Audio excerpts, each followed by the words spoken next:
or a phantom of mist that will dissolve away. The marvels he sees, as remote in time as they appear to be, will come to pass. He knows it. There's not a shadow of doubt in his mind. He feels it in every fiber of his body. It is a great idea.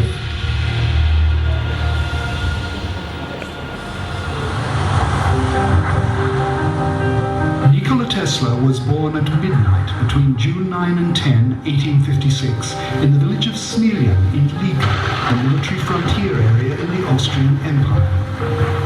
In many interviews he later gave as a renowned inventor in the USA, he described a childhood full of happiness, spent playing in the company of his large family, already showing his future genius. His father, Milutin, was parish priest of the Orthodox Church of Saints Peter and Paul in Smiljan. According to Nikola Tesla himself, he was a true philosopher, a poet and writer with a remarkable memory. For one of his sermons, he was honored by the Austrian Emperor Franz Joseph. He also left a wonderful description of a shower of meteors near Smiljan on July 12, 1855, the year before Nikola was born. In some way, this heralded the birth of his son, the genius. Tesla's mother, Julka, of whom no portrait survives, was from one of the oldest and most respected Serbian families in Liga. Her celebrated son, Nikola, later wrote that his mother, although illiterate, was a genius with great intuition. She had a special gift for invention and skilled fingers with which she wove the most beautiful patterns. Her brother, Nikola's uncle, the future Bishop Nikolai, was highly skilled at making home decorative pieces of wood and iron. He was also a specialist in bookbinding. The documentary records of Tesla's maternal ancestors, the Budisavljević family, are especially interesting. The Budisavljevićes were a family of many prominent Orthodox Church priests and also many military officers. During the 18th and 19th centuries, two members of the Budisavljević family were awarded noble titles by the Austrian Empire for their military achievements. They were raised in the spirit of war and courage, with a military understanding of humor, characteristics which were passed down from generation to generation. To understand Tesla's genuine and unusual personality, it's important to bear in mind the trio of important influences on his life: the culture and value system imbued by his family, his education in European scientific institutions, and the pragmatic American environment, which not only allowed him to implement his revolutionary inventions from an early age, but also to continue with his complicated and expensive experiments. Between 1873 and 1880, Tesla studied engineering at the Graz University of Technology and the Charles University in Prague. This was the pioneering era for the science of electricity, and it was during Tesla's second year at Graz that he first saw the Gramme dynamo producing direct current, along with a noisy shower of sparks, and later working as a motor. Boldly, he stood and told Professor Peschel that he believed it was possible to make a more efficient machine which would work with alternating current. Despite the criticism of his teacher and the explanation that alternating current motors were impossible, in the years that followed, Tesla persisted in thinking about this problem, trusting his intuition. During this time, he developed an ingenious method of invention. This was based on the unusual ability of visualizing for himself a three-dimensional moving image of something he had imagined while awake and conscious. These images were so realistic and precise that he found drawings, measurements, and experiments were unnecessary.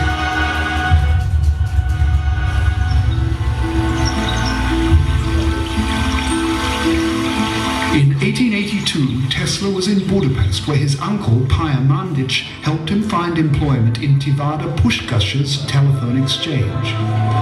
He soon showed his talent, producing his first unpatented invention, an amplifying telephone for the transmission of live music. There, in a park in Budapest, at sunset one February afternoon, walking with his friend Szigeti and reciting verses from Goethe's Faust, Tesla found what he had sought for 5 years. The elusive solution for an alternating current motor sprang into his mind. Using a stick, he was able to draw in the sand plans for the invention which was to make him famous. Rotating magnetic fields created by an alternating current. Over the following 2 years, while working in a branch of Edison's company in Paris and Strasbourg, Tesla completed his visualization to the end of the experiment and made the first working models. He even made his first attempt to commercialize his motor. But at that time, it was difficult to persuade European entrepreneurs to accept new ideas. And, at his supervisor's urging, he finally decided to leave Paris and try his luck in America.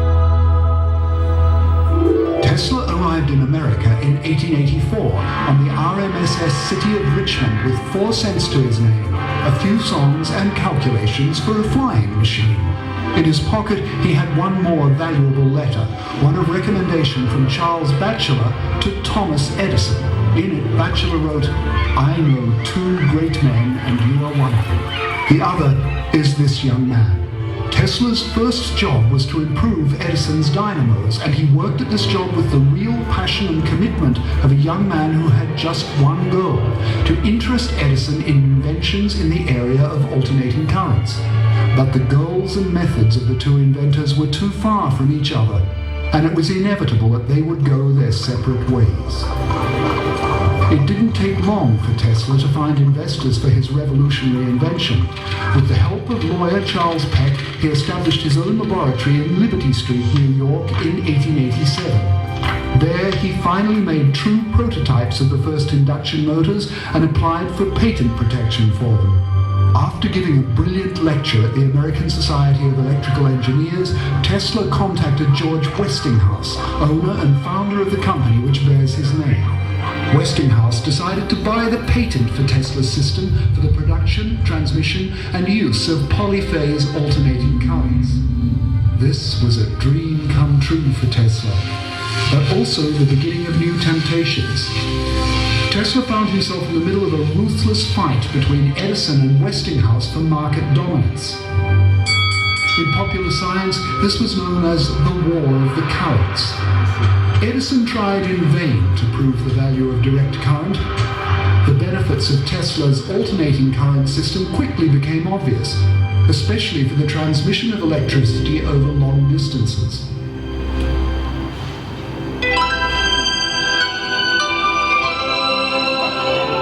When Westinghouse used Tesla's system to light the World Exhibition in Chicago in 1893, a decisive blow was struck to the supporters of direct current.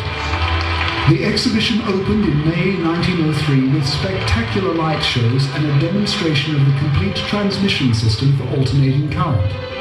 This removed the last hurdle to its universal adoption. The Chicago success helped Westinghouse to obtain a contract to build a hydroelectric power plant at the Niagara Falls. This historic event was perhaps the most significant step towards creating a second industrial revolution. Of the 13 patents used in building the Niagara power system, 9 belonged to Tesla. Suddenly, Tesla was very famous. His inventions, discoveries, and visions were widely accepted by the scientific community, both at home and abroad. They were published in scientific magazines, daily and weekly newspapers, and in highly credible literary and intellectual reviews. During the last decade of the 19th century, Tesla became a superstar, a celebrity, and a very important person in New York's upper echelons. Prestigious American and European universities were falling over themselves to present him with medals and honors. After a lecture to the Royal Society in London in 1892, Tesla was advised by leading English scientists to concentrate his enormous creative energy on one problem. More and more, Tesla focused on the problem of meeting humanity's energy needs. From May 1899 until January 1900, Tesla stayed in Colorado Springs. There, in an unattractive timber laboratory, he undertook fascinating experiments with an oscillating transformer of 12 million volts. And discovered resonant frequencies of the Earth, which established stationary waves. He believed he had found a mechanism which would transmit energy and information around the world. Later, writing to his most important sponsor, J.P. Morgan, he said, "I have found the new philosopher's stone. My discovery is so revolutionary that it will impact almost all social values and relations." On his return to New York in January 1900, Tesla published spectacular photographs from Colorado as part of a visionary article about the future of the global society entitled "The Problem of Increasing Human Energy." Soon after this, financed by J.P. Morgan, he began to build a laboratory, the famous tower in Shoreham, Long Island, close to New York. The building, 60 meters tall, which he named the increasing transmitter because of its geometry, mechanical and electrical features, was a tower which corresponded to characteristics of the Earth and represented a similarly tied resonating system. He intended this system to support wireless emission and transmission of information and energy to any point on the Earth. But his plans were to come to naught. J.P. Morgan suddenly withdrew all his funds and refused to finance any further work by Tesla. It seems that the final purpose of Tesla's system was unacceptable, and that the whole project was ahead of its time. Tesla was shocked. In 1908, Tesla refocused his work on machine engineering and delivered a number of new inventions such as turbo machines and blades. He wanted to earn enough money to finance construction of his world wireless system himself. Thanks to business problems and an unreasonable approach, many of his ideas and projects were not completed, and today they remain as a point of interest for many engineers and researchers. This was a period when Tesla took critical aim at the developing trends of the contemporary world and presented many projections of the possible consequences of a number of issues. During the 1920s, he preached about the need to conserve the energy which humanity was consuming profligately, the necessity to find new alternative and renewable sources of energy, and the inevitability of moderating consumption. He promoted a culture of human values, a serious education which would balance the acquisition of skills with the nurturing of ideals. After the beginning of the Great Depression in 1929, he closed his laboratories and agencies and gave up on his efforts to develop a business based on the commercialization of his own discoveries. In his last years, he was notable for giving sensational interviews in which he announced a new dynamic theory of gravity, machines to use energy from the environment, and a new type of defensive weapon. This last sparked the interest of American, German, British, and Soviet intelligence agencies. After signing a contract to protect the Soviet Union from air attacks by constructing what he called a death ray, he had a suspicious traffic accident which hastened his death.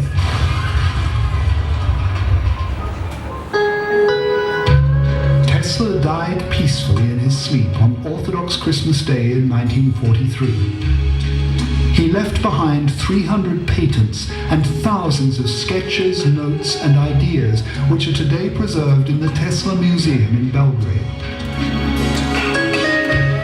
In the last days of his life, he said, "A great man is one who collects knowledge as bees collect honey and uses it to help other people find their way out of the difficulties that weigh on them. Hunger, ignorance,